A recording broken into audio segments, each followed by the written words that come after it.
with you being, a quarterback in the NFL for 15 years and all the success you had even as a starter in Detroit, we got to get your thoughts on the young starting quarterback, KP8, man.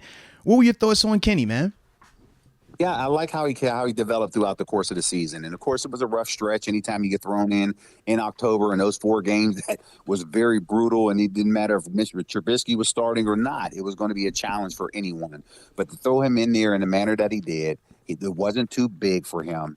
And actually, the game slowed down by the 5th week. When he came out of that bye week and they played the Saints, I was like, this guy, he seems like he has it.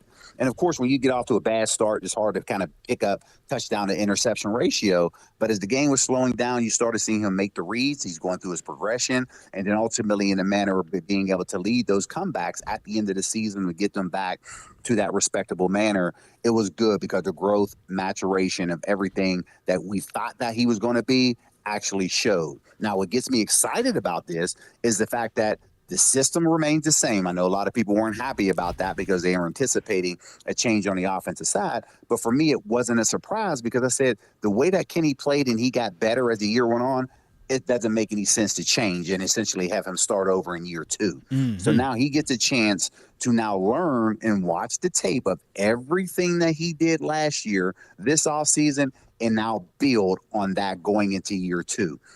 Now, when I look at this, I'm like, this is very similar to what happened with Ben Roethlisberger. Very first year, we were heavy run oriented. It was 60-40 running the football. Now, I know that's, the eras have changed, right. But we were 60-40 running the football, and he really worked his tail off in understanding the offense. So we all thought early on in that year 2 that we were just going to be throwing the ball around and Ben was just going to go crazy. And they just stayed the course. They didn't give him too much. And when you go back and look at the stats, the very first game, and this is what gets everybody excited about Ben Roethlisberger in his first game of year 2. Ben was 9 for 11, about 180 yards, and he had a perfect passer rating. He had 2 touchdowns and a perfect passer rating. Everybody was like, oh, my God, this is great. I said, but you failed to realize he only threw 11 passes in that game. And that was the breakout game that Willie Parker had. And Willie had about close to 200 yards in that game. So everybody was focused more on Willie, but not what Ben was able to do by only missing 2 passes in that game.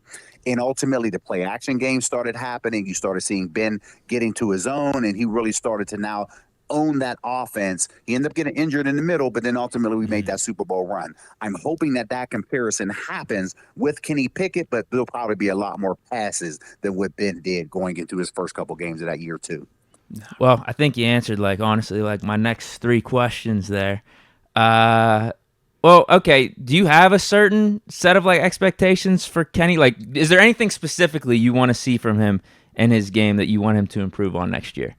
The only thing that I want to see with him improving on is the fact of Matt Canada allowing him more control at the line of scrimmage. Because last year I made it, I came out and I said, hey, there is no audibles in this particular system. And everybody looked at me like I was crazy. You set everything on fire, man. Yeah, you set it on fire when you said that. And everybody said, and I wasn't giving insider information. It was just what I saw on the game. And I'm watching the mannerisms of the quarterback at the line of scrimmage. There's one thing to check from run to run or pass to run, but that's not an audible. Right. I'm talking about flat out, I can call whatever play that I want to call full autonomy at the line of scrimmage that I can turn around and do it. And when I said it, I said that he doesn't have it. Everybody's like, oh, there's no way NFL quarterback could do it until the question was asked to Matt Canada. And I doubled down and I said, I'm not backing down from my comment because I'm telling you what I see at the line of scrimmage.